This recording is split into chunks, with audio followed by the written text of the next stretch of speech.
Robett live on TodayFM.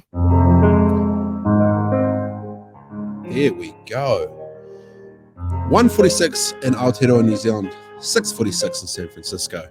Been a really good show today. I've been very proud enough. B Unit, I'm going to bring you in here for a sec, mate. I've been very stoked to be joined by executive producer B Unit, aka Bryn. How are you, mate?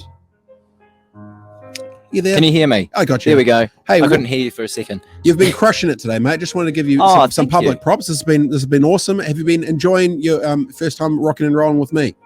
I have been. It's had a good flow today, and I love your selection of music, by the way. I think the hip hop R&B tracks. My wife would not agree with me, but you know, it's my show. She's not here, and I do whatever I want as long as she's not here. And I appreciate it, bro. And up next, we are very stoked to be joined by the one and only Mr.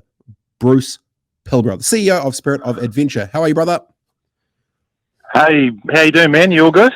All good, bro. I've come off like 4 days of scurvy and sickness, just fetal position, death on the corner. It's been horrible. But I've geared up all week because I knew I had to be at like a Hyundai, and you know, the apple juices have helped a little bit, but we're good. How's the weekend going? Are you still doing manual labor around the son's house? What are you doing? I am.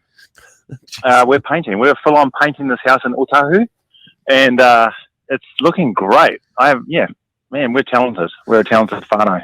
We're a good old paint. Well, looking good, man. You know, with those 5 languages with the acts of service, I'm sure that the family, the wife is probably extremely stoked on that. So be like, hey, well done, Bruce. Well done. Yeah. Well, I hit the bakery as well, which is always a good thing for everybody, isn't it? The bakery food can't go down bad. Yeah. There you go. Yeah. Okay, so I wanted to get into it for this week, Mr. Pilbrow.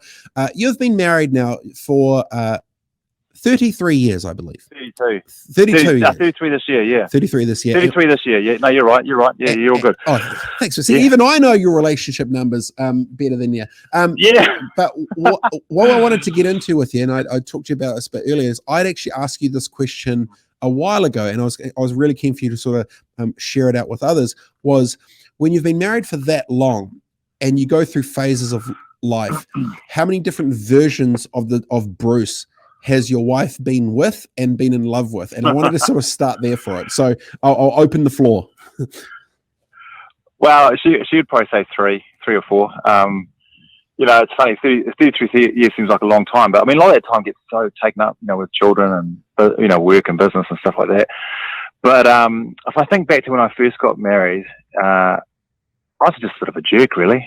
Yeah, I mean, if I had to be really honest, I was a bit of an arrogant sort of tosser, and she remembers that and reminds me of that from time to time. But I was quite young, and I guess I had sort of. But we talked about this last week, right? You have these goals and these ambitions that you know, young guys do, and sometimes they're not realistic, and sometimes they're not sort of inclusive. You know, it's all about me, and so that's probably version 1, and that took a bit of sorting out, but. In fact, she almost left me, to be fair, because I was just continuing to be that guy. And I sort of had to wake up one day and go, geez, 2 years into a marriage, I'm not sure if I want this to break apart. So what's going on here? And have a bit of a hard look at myself. And it takes 2 to tango, don't get me wrong. I mean, she's not perfect either. But you're either committed to it or you're not. And I think that applies to anything in life, right? I mean, sometimes it doesn't work, and that's cool. I respect that. But if you can make it work, then it's worth it. You know, looking back from 33 years, definitely. So definitely worth it. The transition from Bruce 1 to Bruce 2, when you were the young alpha, let's go destroy the world and be the rah ego dude, to the second, was the switching into who was Bruce number 2, and was this tipping point when you knew that you could lose her? Yeah, the tipping point was that. I think, I mean, you know me pretty well, mate. I'm quite a driven type A personality. And so it was quite interesting that at the time, it was driving her nuts that I was so driven, and really all she could see was, you know, elbows and heels. I'm just running ahead. But that actually had an impact on my mental health as well, because I just kept working myself to you know, nubs end. I was working myself to exhaustion. And so then when that happened, other things started to happen. You start to drink more, you start to get a bit more aggressive. You know, these sorts of things happen to you as a young guy. And so it was kind of an ultimatum from her, but also a bit of a mental health check-in as well, that I wasn't doing that great as a person. And so whilst it was an ultimatum, it was done from araha. It was done from love. And it really made me wake up and go, actually, I need to have a look at myself, not only for myself, but also for the person I've chosen to be married to. So yeah, version 2, with a bit of counselling, a bit of sort out, sort of came into a guy who's, okay, I'm into this, I'm going to commit to this. And I guess version 2 is we start to have children, right? Whānau told me, I was going to say alpha to whānau, right? Yeah, nice segue. But man, when you have kids in your life, boy, if anything's going to test you, that's going to test you, right? As a human, someone said to me once upon a time, when you had children, you'll never discover selfishness until you have a child, because a child will just demand your attention and time. And so how do you find that balance as well? So I struggle with that a little bit too, to be fair. And had to learn to grow up, I guess. Because it's not about you. Version 2 moving on to version 3. Because as soon as it's whānau turn, it's the selfishness. It's literally, it is not about you. You from the alpha to the nothing, because it's all about them, right? And so then you kind of go through that phase. And so how'd that morph from 2 to 3? And what's 3? So if 1 alpha, 2 is whānau, what's 3?